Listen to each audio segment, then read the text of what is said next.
não chorar. Deixe-me ir, preciso andar. Vou por aí a procurar, ir pra não chorar. Quero assistir ao sol nascer, ver as águas dos rios correr, ouvir os pássaros cantar. Quero nascer, quero viver. Deixe-me ir, preciso andar. Vou por aí a procurar, ir pra não chorar. Deixe-me ir, preciso andar. Vou por aí a procurar, ir pra não chorar. Quero assistir ao sol nascer, ver as águas dos rios correr, ouvir os pássaros cantar. Quero nascer, quero viver. Deixe-me ir, preciso andar.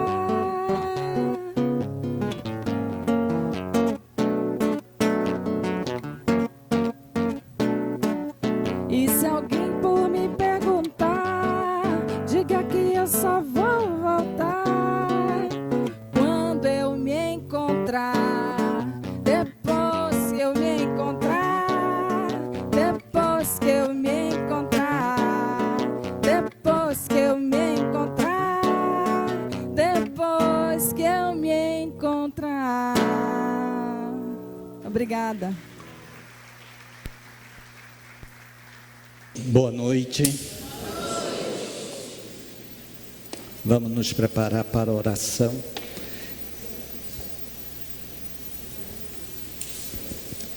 E veja quem vai nos convidar.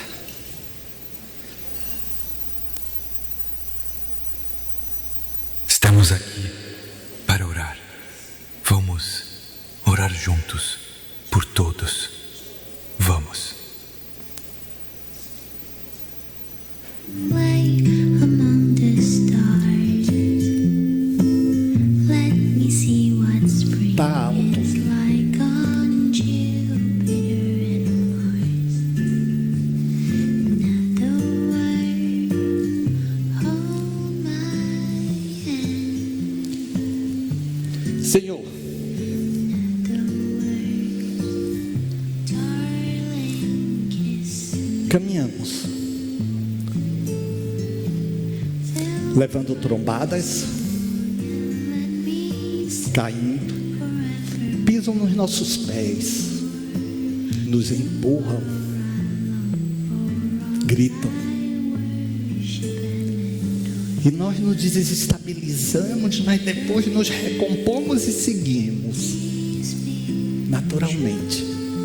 Sabe por quê, Senhor? Uma confiança nasce em nós de que efetiva e verdadeiramente não estamos sozinhos, estamos de mãos dadas contigo. E esses espíritos benfazejos nos acompanham, seguram em nossas mãos, e é nisto que confiamos, Senhor. Confiamos nesta sustentação, confiamos, Senhor, nesses caminhos aclarados por essas forças benditas que se debruçam sobre nós, buscando-nos em nós, nesta agonia e aflição da vida.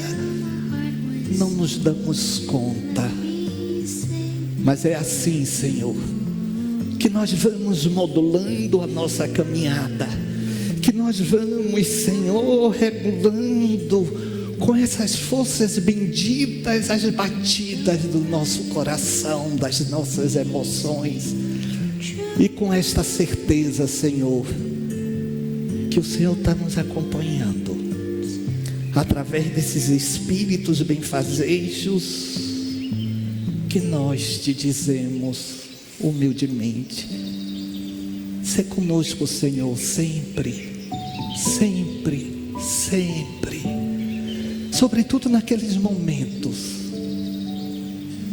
em que a angústia apertara a alma, e por um aperto tão grande, as lágrimas caem, silenciosas por dentro da alma. Ninguém vê, porque continuamos sorrindo e fazendo o que se tem que fazer. Mas nós sabemos, Senhor, que é neste momento que precisamos de Ti. Sabemos, Senhor, que é aí que nós reforçamos a certeza de que És o nosso pastor, e que se estás conosco, nada haverá de faltar. E vamos, Senhor, coração apertado, lágrimas escorrendo, mas seguindo e aprendendo, porque também risos virão. Assim, Senhor, nos abençoe ao longo desta caminhada. Aviso, preste atenção.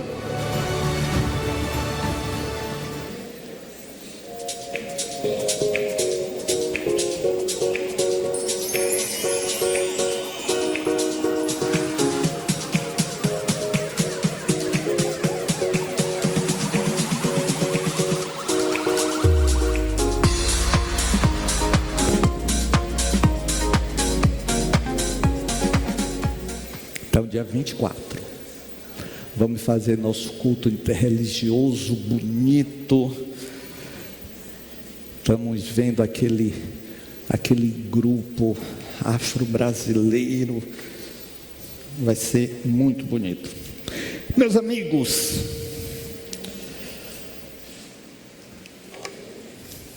nós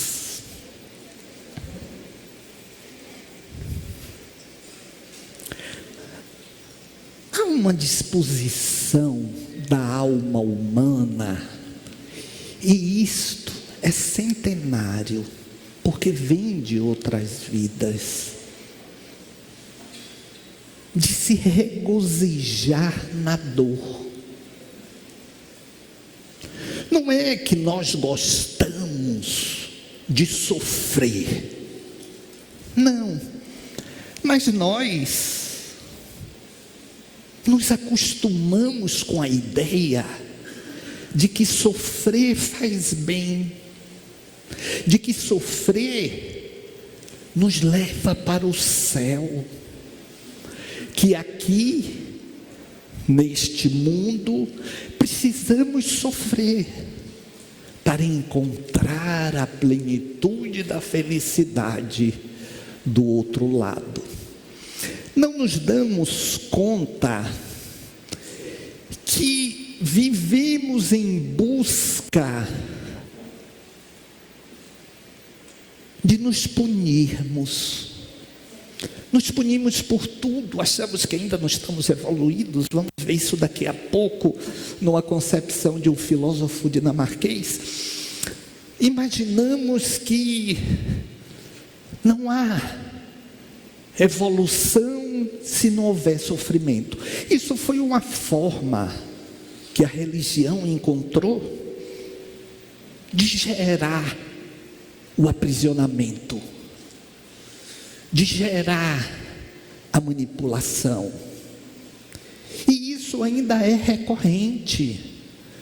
Aí fica aquela ideia maniqueísta do bem e do mal, e começam a colocar Deus em tudo e para tudo. Vimos no final de semana um raio caiu em Brasília. Aí um lado disse que foi Deus desaprovando o que estava acontecendo. O outro já disse que não, foi Deus aprovando o que estava acontecendo. Gente, foi um fenômeno natural, que certamente o serviço de meteorologia já tinha anunciado. Chuvas, pancadas fortes, trovões. Mas ainda há necessidade de um ser que domina tudo. O futuro a Deus pertence. Me dê um copo d'água, tome, Deus lhe pague. É Deus. Eu conquistei. Graças a Deus. Sempre Deus. E isto, quando nós quebramos este código, que concebemos como um código reverencial, aí gera culpa. Até quando estamos com sofrimento, buscamos a culpa. Como? Meu Deus, onde foi que eu errei para que isto acontecesse? Meu Deus, isso deve ser por conta da minha vibração. Vamos ver esses tópicos também. Deve ser por conta da minha vibração. Sim, a sua vibração perturba ou auxilia você nas suas conquistas, sem sombra de dúvida.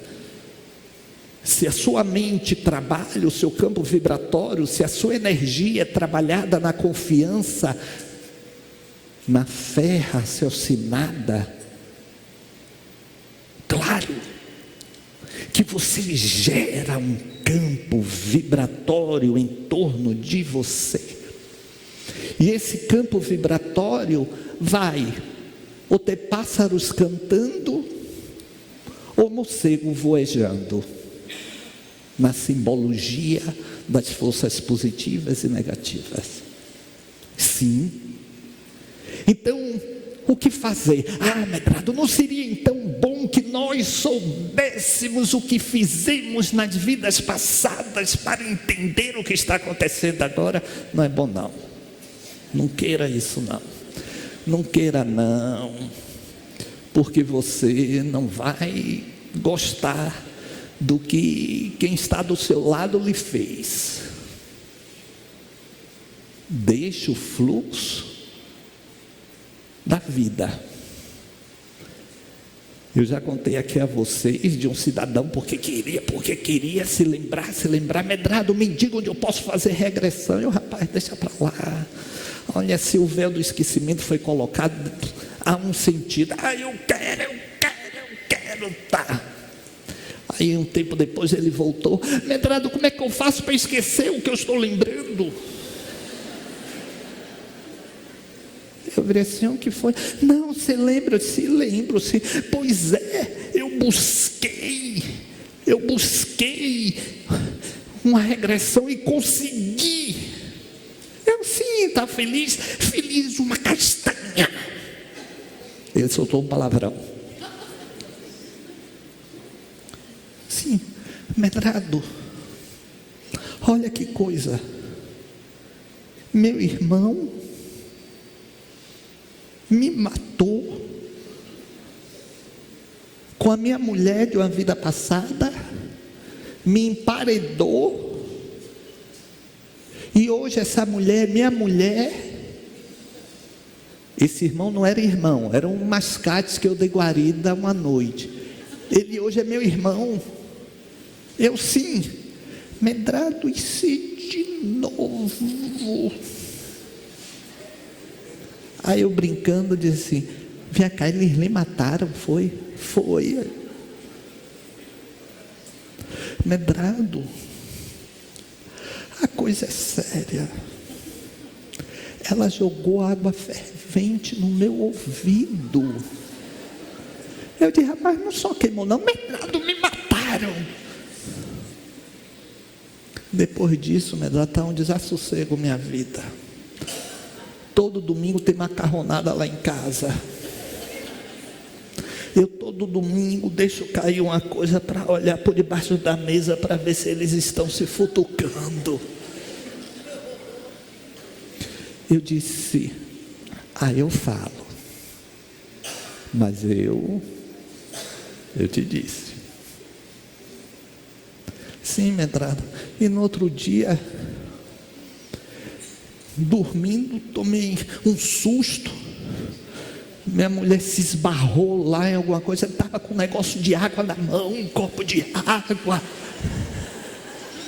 Eu gritei: você vai fazer o que com isto? Ela: eu vou tomar meu remédio. Gente, é sério, deixa como está, já é difícil sem a gente saber quem foi a nossa sogra, quem foi o nosso pai, quem foi o nosso sogro, quem foi o nosso tio, quem foi o nosso avô, quem foi o nosso amigo, quem foi qualquer pessoa nossa. Já é difícil. Imagine se você olhar para a sua sogra e souber que ela conspirou contra você numa vida passada e ainda lhe derrubou no precipício. E você estava se debatendo lá, mas com vida, ela ainda pegou uma pedra e jogou em cima de você.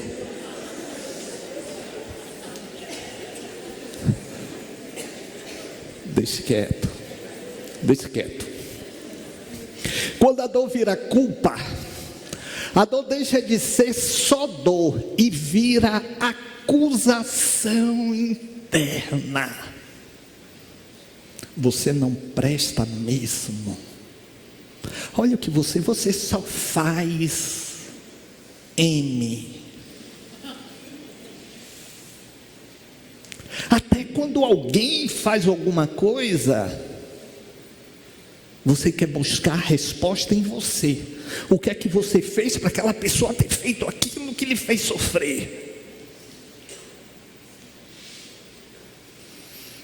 Aí é só acusação. E isso adoece. Isso gera angústia. Gera medo. Os pais gostam muito disto. Oh meu Deus, onde foi que eu errei? Você deu o melhor, mas aquele espírito ali não assimilou.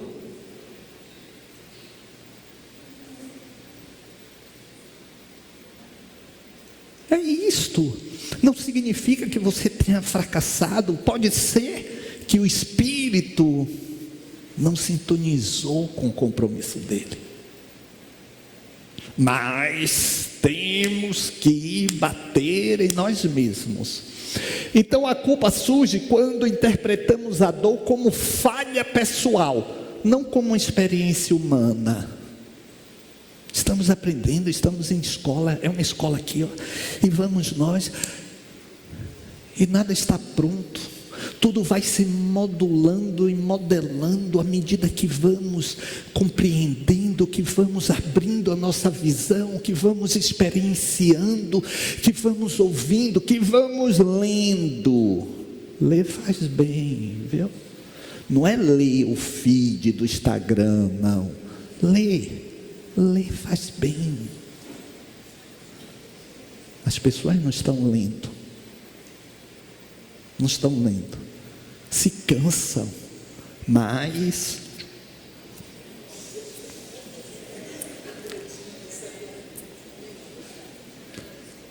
dê um tempo para isso, mas precisa ser o tempo todo. Leia. Sofrer não é sinal de inferioridade espiritual. Olha, dentro das casas espíritas isso é muito trabalhado. Eu acho que por ignorância, não sei o que acontece com alguns dirigentes, palestrantes, muito aquela coisa assim: você está pagando. Você está pagando. Não, não estamos pagando nada. Estamos nos recompondo. Estamos nos reestruturando. Mas pagando.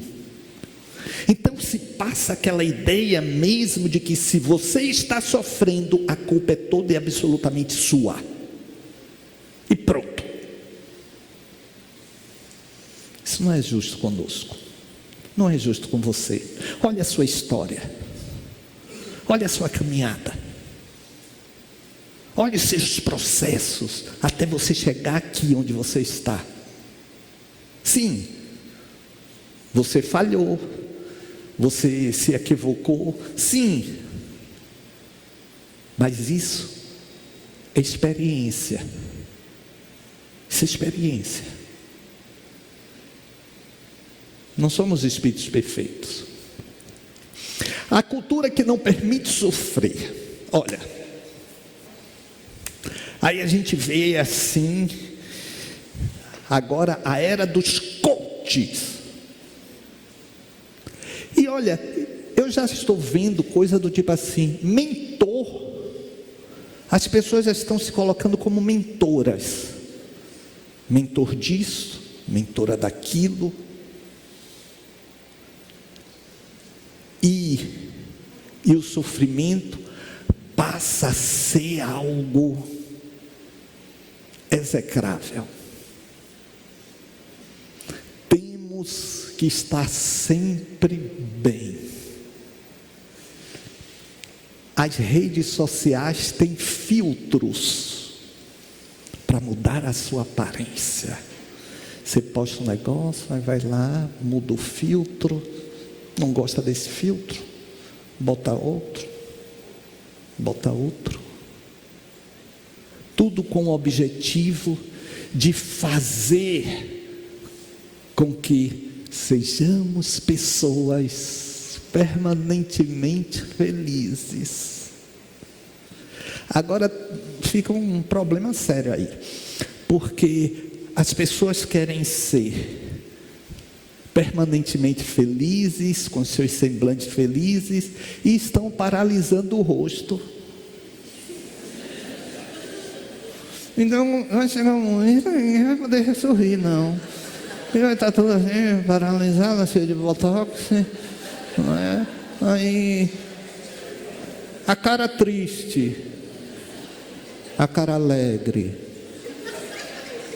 a cara de sofrimento, a cara de felicidade.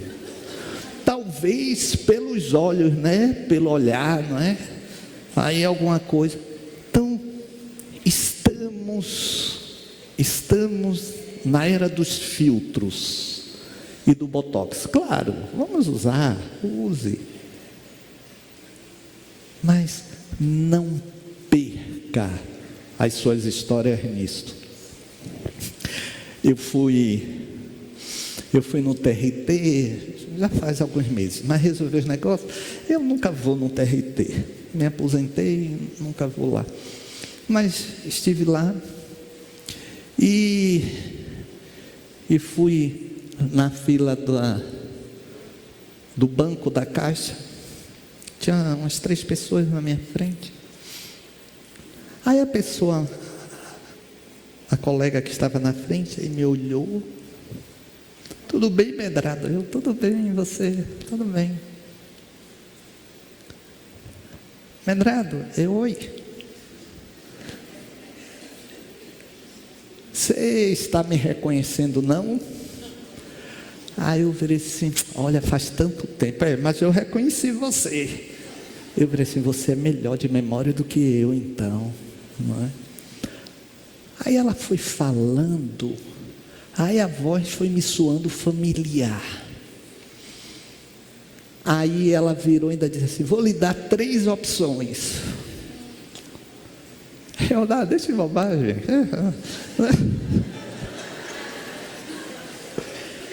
Ela chutou, Joana, Maria e Francisca. Eu sou quem? Eu virei assim,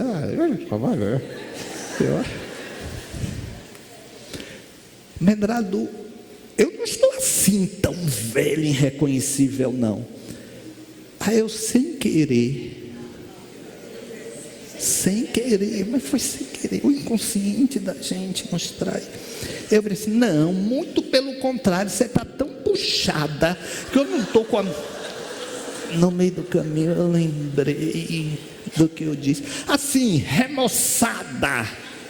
Gente, a criatura ela não estava com botox, não. Ela está quase uma japonesa de lado. Ela estava tão puxada que o olho já estava quase na têmpora. Gente, se ela fosse homem, ia estar com a barba atrás da orelha.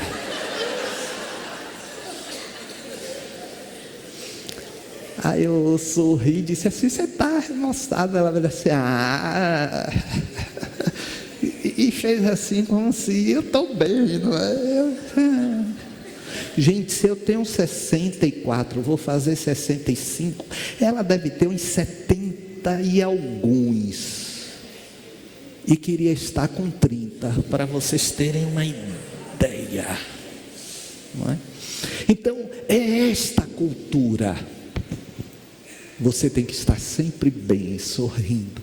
Olha, vocês fazem a mesma coisa. Todos nós fazemos a mesma coisa. Pegamos o celular para selfie.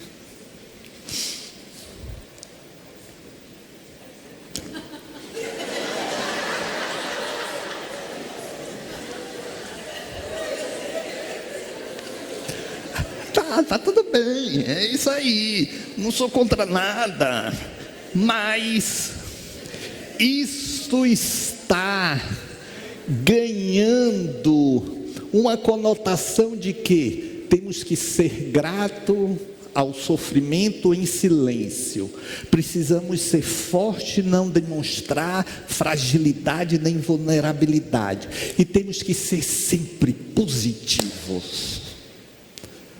Pense positivo, sempre positivo. Olha, sua mãe está morrendo, minha mãe está morrendo. Essa é a concepção, e isso gera a reversão do processo de aprendizado pela própria dor, porque a gente joga para o lado, tapa e segue. Isto vai estourar. Isto vai estourar. Isso não vai ficar aí como se nada existisse. Vivemos numa sociedade que tolera o sofrimento, desde que ele seja rápido, discreto e silencioso. Ninguém quer ouvir amigo, amiga com problema com nada. Não. Não. Só queremos o bem-estar de bem. Hoje, por sinal, desencarnou o filho de uma colaboradora nossa, 42 anos, infarto. 42 anos. Por que as pessoas estão partindo assim tão cedo? Não sei, não conheci o rapaz. Aí surge a tal da positividade tóxica que a gente fala tanto aqui. A repressão das emoções negativas gera culpa, ansiedade e adoecimento emocional. Inclusive porque temos medo de externar a insatisfação, porque a gente não sabe o que vem de lá para cá.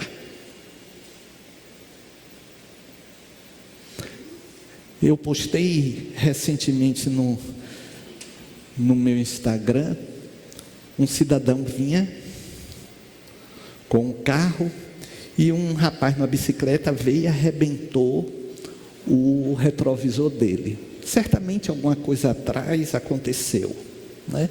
Eu já comentei isso aqui. O rapaz arrebentou, seguiu, o do carro fez o quê? Pegou o carro e jogou para cima. Jogou em cima do ciclista. Pronto. Quando eu comentei isso aqui a semana passada, falei até aquele caso da médica.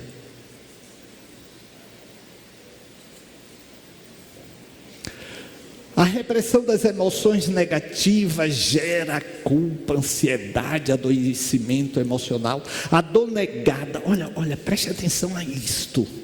A dor negada não educa, ela retorna de outras formas. aquilo não vai ficar ali. Bote isto em sua cabeça, resolva.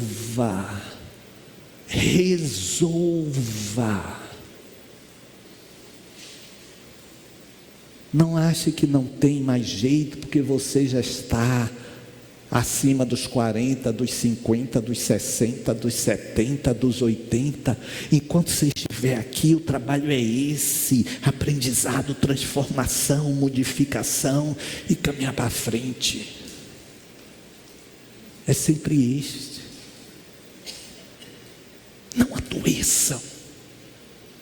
Não adoeçam por conta das emoções reprimidas, não vividas. Não adoeça. Não é justo com você. Não é justo com você. A dor negada não educa, ela retorna de outras formas. Quando a espiritualidade aumenta a culpa, aquilo que eu dizia no início: estou vibrando errado, meu Deus, é falta de fé, eu não estou tendo a fé suficiente. Medrado, eu queria tanto ter a sua fé.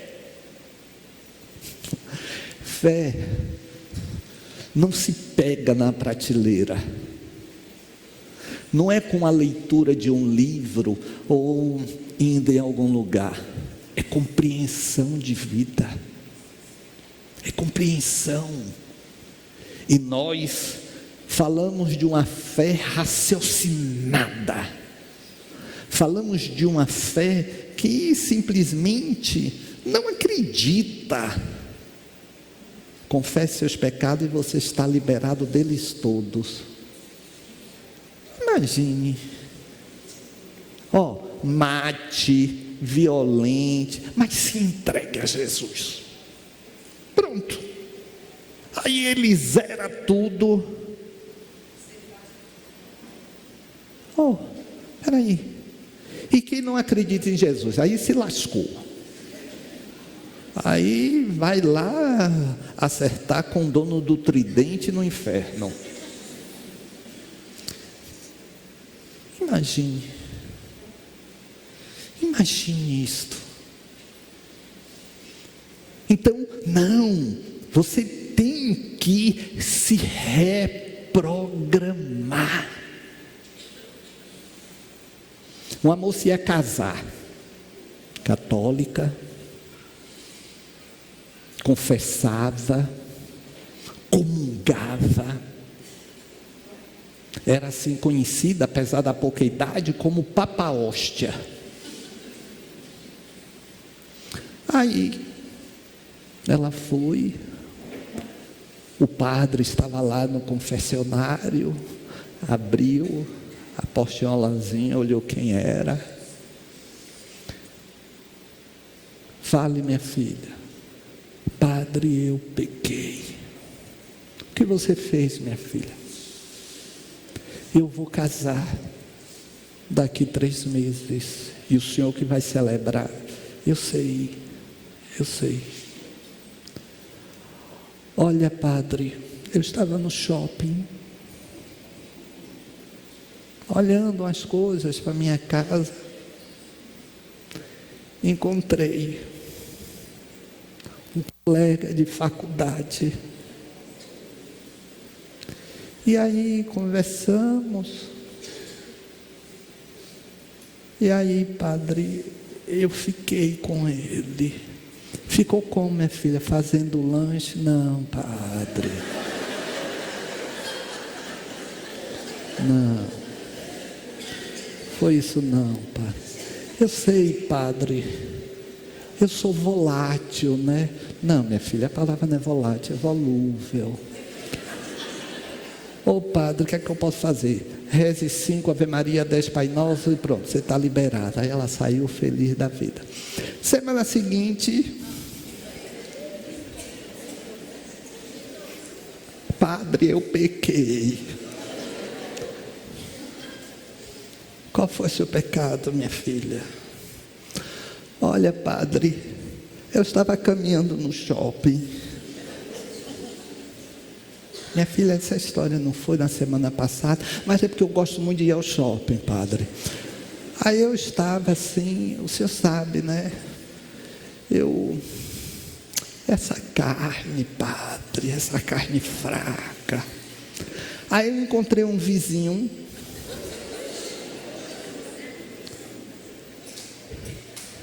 E aí, padre,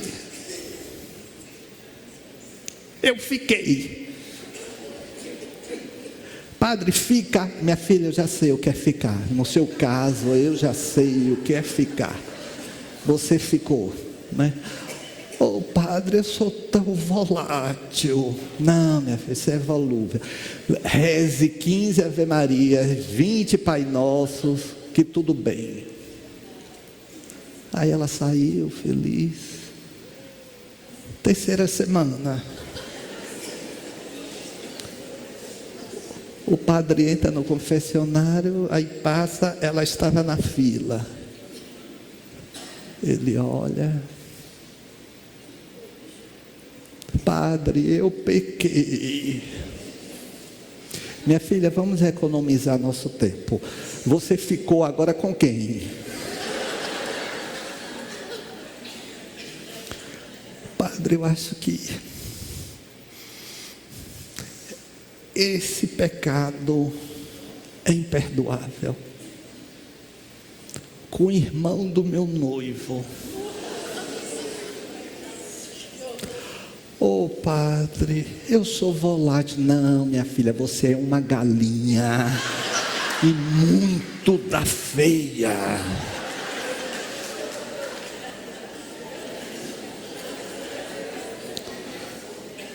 Vocês veem lógica nisto? Aí zera, posso fazer tudo de novo. Ai, ai. É obsessor. Ô, gente, como sofrem esses obsessores? São caluniados, difamados. Olha, vocês querem ver uma coisa muito recorrente? Chega a ser engraçado. São 50 anos, né? Ouvindo vocês. 48. Eu comecei muito jovem. Tinha menos de 10 anos. E eu ouvia coisa assim, até hoje eu ouço. Medrado, eu tenho uma cigana. Vocês, mulheres, adoram ter ciganas. Eu tenho uma cigana que quando eu bebo, ela me envolve, me toma, e eu faço coisas inconfessáveis. Gente, eu já ouvi essa história. Digamos que, eu não vou muito longe não, digamos que em cada ano, nesses 48, 2 vezes. Então, 8 vezes 2, 16, vai 1, 4 vezes 2, 8, 9, olha, 96 vezes. Pelo menos. E eu vou e digo assim, vem cá, isso é quando você bebe. É, Medrado. Olha, é uma coisa, eu virei assim. Você sabe que a bebida tira os filtros, né? A pessoa fica à vontade. Por isso quer dizer o quê? Não, não quero dizer nada. Mas fantasiam. Fantasiam. Os homens têm também uma desculpa. Tem. Não, Medrado. Eu traio minha mulher. Não é sempre não. Não é assim sempre não. Só assim, de vez em quando. Porque você sabe, né? As mulheres dão mole. Não é? Mas olha, não é uma coisa minha não. É genético. Está no sangue. Meu pai fazia igual. Aí eu, tá no sangue, é genético. Sim, então você quer o que aqui? Que eu reprograme seu DNA?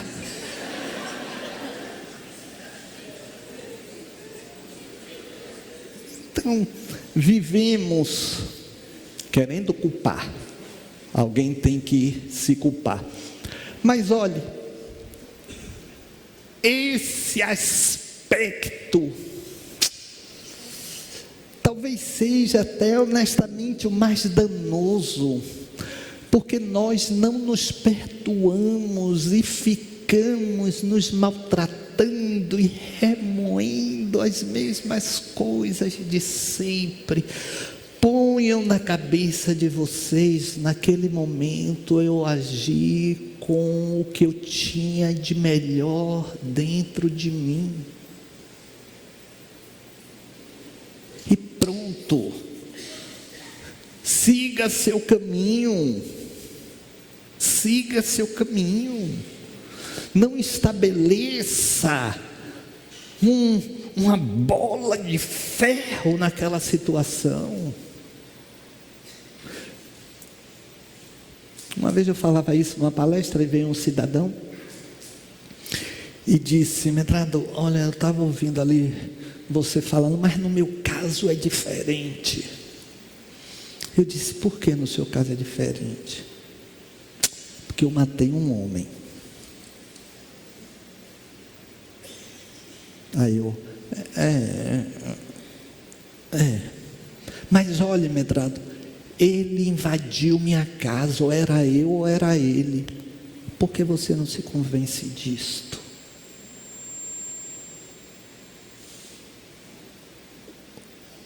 Mas olha, eu paguei na justiça. Pronto, olha o que você está dizendo, eu paguei na justiça. Então, aí ele olhou. Então, que não tem jeito? Eu disse: não, se você continuar se alimentando disto. Ele respirou fundo, saiu, parou, voltou. Agora vem cá, na próxima vida ele vai me matar? Eu disse: termine essa primeiro, depois você pensa na outra. Aí ele sorriu, seguiu. Sabe? Sempre essa coisa do eu não posso e não vou ser perdoado. Kierkegaard, ele é um filósofo dinamarquês do século XIX. Ele protagonizou o existencialismo. O existencialismo é uma corrente filosófica que fala assim. O espiritismo se apoia um pouco, apesar do espiritismo ser mais positivista, porque Allan Kardec surgiu numa época em que estava em voga na França o positivismo de Auguste Comte, mas Kierkegaard, ele fala que nós somos os construtores da nossa vida pelas nossas escolhas e ações. Vocês vejam que tem tudo a ver com o espiritismo, né? Então ele falava que nós desenvolvemos um desespero ao tentar sermos perfeitos. Ele falava diante de Deus, mas muitas vezes é diante de nós mesmos. Nós não nos permitimos errar em nada. Gente, isso tudo é culpa que vai nos massacrando. Olha, você já errou e vai errar mais. Porque você está em vida, está em caminhada, está em progresso. E assim é. Deus não é um fiscal da dor.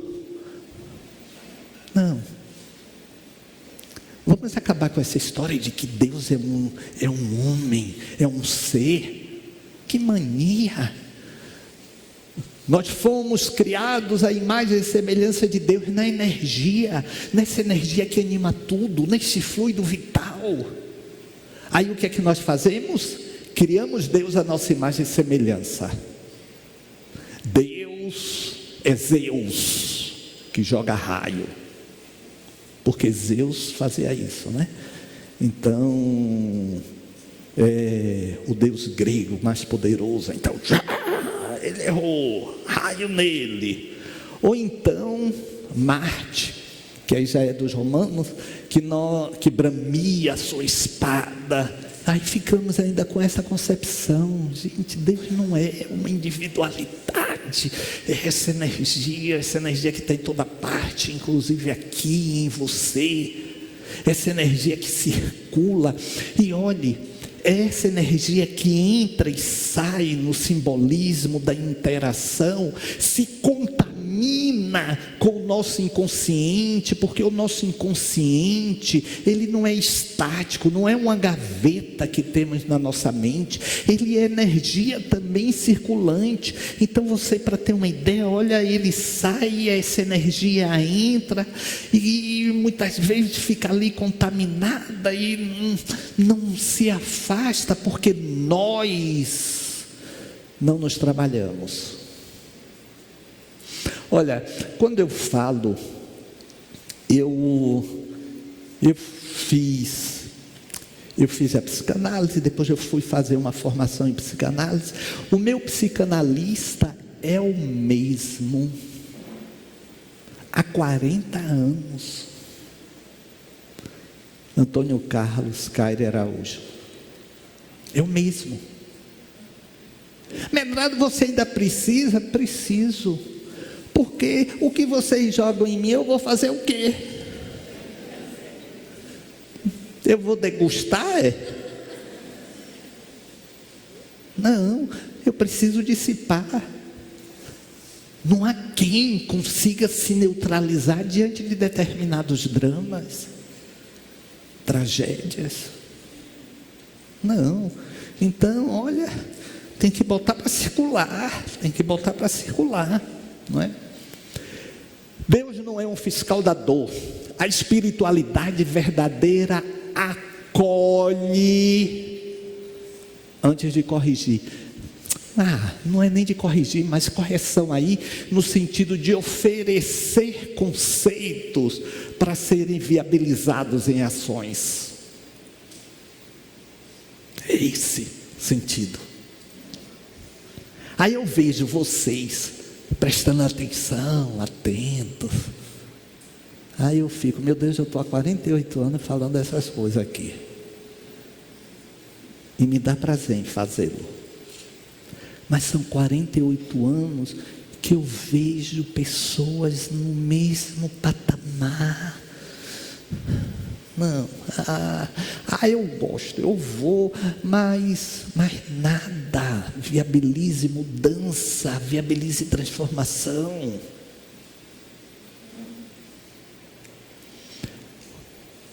Dor não é punição, é processo. É processo. Nem toda dor vem para ensinar algo imediatamente. Mas, para você ter experiência, às vezes ela vem para amadurecer, sensibilizar, humanizar. Eu soube hoje, no programa de rádio, de 4 meninos que espancaram praticamente até a morte um cachorro em Santa Catarina. Vocês viram essa notícia? Aí eu me debrucei um pouco sobre isso. Eles já tinham tentado afogar um outro cachorro, e eu fiquei me perguntando, meu Deus, o que é que esses meninos estão recebendo? O que é que eles estão formatando na vida? Se hoje eles estão pegando um cachorro, o que eles poderão fazer com a pessoa? Vocês viram aqueles 3 técnicos na enfermagem também? Gente, aí começamos a questionar o próprio processo de humanização que as pessoas estão perdendo.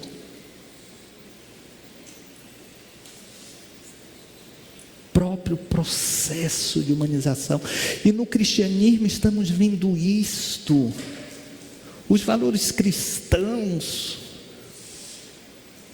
estão se perdendo. Olha, eu sou espírita, mas sou a favor da pena de morte. Mas tenha paciência, errou, tem que morrer. Você roubou, corta a mão, não é? Traiu. Peraí. Não é Medrado? Deveria ser assim também.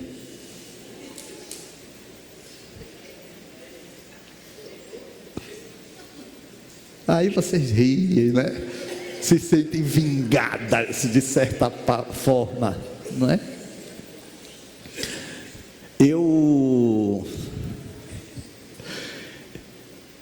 ando jogando nos peitos dessas pessoas. Eu sou contra isso, sou contra aquilo, sou contra se atender, se alimentar quem está com fome. Eu falei assim, olha, meu princípio é Mateus 25, 35, 45. Pronto. Aí a pessoa, sim, diz o que? Chega em casa, vai ver. Mateus 25, 35, 45. Pronto. Isto define o meu compromisso com a vida. Memorizaram? Tudo bem. A dor não... Peraí, filha. A dor não humilha. Quem humilha é o orgulho humano travestido de fé. Gente, passar pelo sofrimento, por uma dor, não é demérito, é processo, como eu disse acima. Não. Agora a nossa vaidade, o nosso orgulho. Olha, em relação ao orgulho, eu sempre conto a vocês a lição que minha mãe me deu. Lá em casa tudo muito difícil. E aí de vez em quando aparecia, porque minha mãe ganhava uma cesta básica. De vez em quando, também não era uma coisa recorrente não. De uma igreja batista que tinha no Largo 2 de Julho. Em verdade era um colégio. Vocês vejam que aquilo era tão importante que eu lembro até o nome do colégio que não existe. Era Bispo César, não existe mais. Aí de vez em quando vinha uma goiabada peixe. A latinha daquela goiabada peixe. Eu nem sei se ainda existe mais a goiabada peixe. Gente, era uma delícia aquele negócio. Então minha mãe era no regramento. Ela dava um negócio assim, as tirinhas quase que transparente, e escondia a lata assim. E eu, claro, ia atrás da lata. Mas olha, ela escondia, era uma confusão aquilo. Aí um dia ela botou um pedaço para mim, um pedaço para meu irmão mais velho. Aí eu olhei o dele, estava maior do que o meu. Eu virei e disse, mãe, o de Arlindo tem mais. Eu não tenho balança, não tenho fita métrica, está igual. Eu não está, não. O dele está maior, está mais largo. Ô José, como a sua... Não quero não. Não quero não. Quero não. Arlindo, vem cá, meu filho, tome de seu irmão que ele não quer.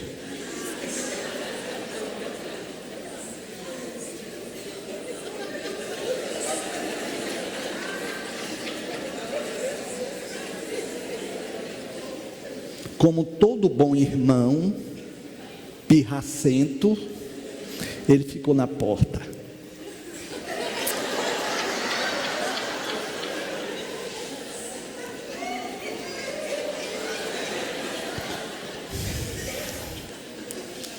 Aí minha mãe mandou ele sair, virou para mim e disse, meu filho, deixa-me lhe dizer uma coisa para você aprender para o resto da vida.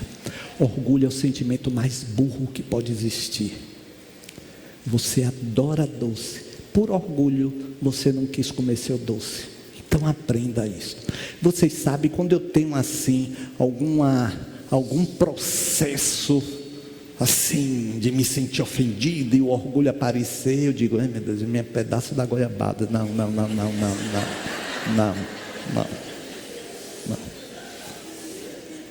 Precisamos aprender a trabalhar isto. Deus não nos pede perfeição, Deus não espera que você esteja bem o tempo todo, espera que você não desista de ser melhor, mesmo doendo. Sofrer não é falhar, sentir não é fraqueza, culpa não é cura, consciência sim. Culpa não é cura, consciência sim. A consciência do processo, a consciência do que precisamos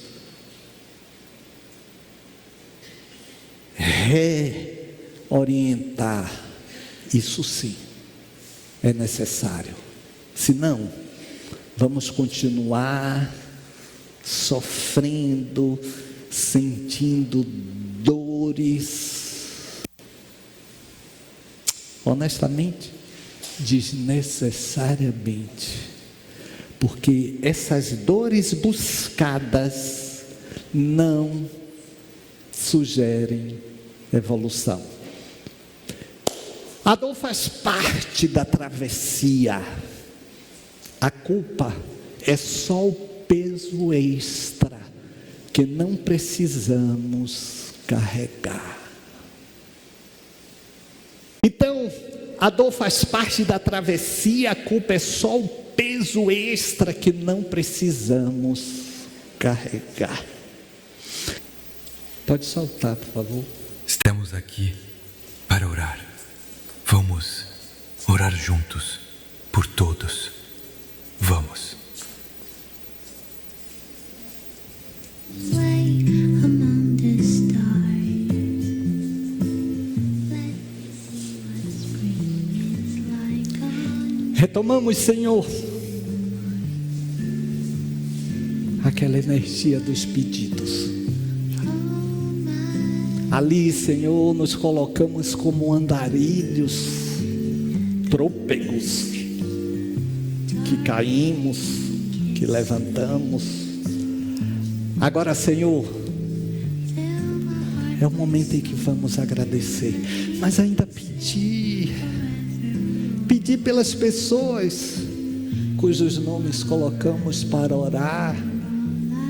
Pedir, Senhor, por Álvaro Henrique da Silva de Freitas, o filho da nossa colaboradora Jandira, que esteja ele amparado pelas forças benditas desta casa abençoada. Pedimos-te, Senhor, pelas pessoas cujos nomes colocamos para oração, encarnadas e desencarnadas, e Senhor, estamos nos ungindo dessa energia, porque logo daqui a pouco iremos passá-la nessa corrente, nessa transmissão, porque nós temos tanto também, Senhor, para agradecer e entregar. Nós temos tanto, Senhor, para dizer-te muito obrigado, Senhor. Muito obrigado.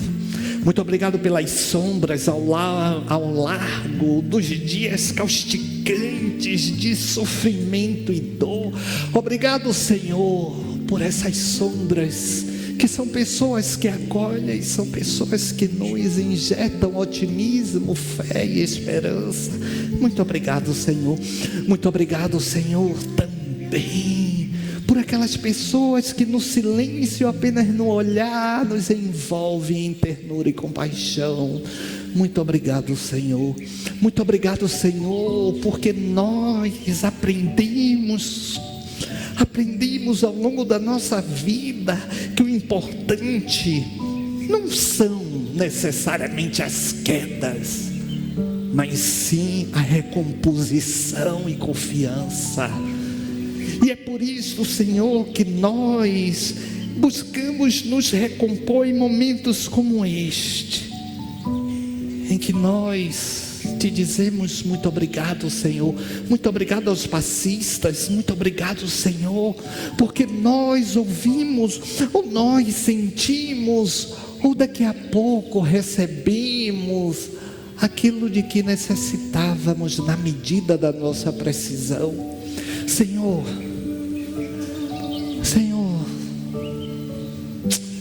nós agradecemos, mas ainda suplicamos, porque somos almas cansadas, almas escoradas muitas vezes nos muros das desilusões, das decepções. Precisamos refrigerar as nossas almas, Senhor, e é por isso que nós te dizemos: sê, Senhor, conosco, agora e por todo sempre. Vamos lembrar de algo bem legal que nós passamos e vamos desejar à pessoa na nossa saída: fique em paz, vai em paz. Mesmo sonho, mesma fé, coração que se entende. Chega quem vem da batalha, chega quem quase caiu. Aqui ninguém anda sozinho, tem abraço que já surgiu. Tem sorriso abrindo porta, um lugar pra recomeçar. Toda cidade da luz, Brilha alto, somos toda cidade da luz. mão com mão, lado a lado. Onde a dor encontra colo, onde a fé vira atitude. Canta forte, canta juntos, somos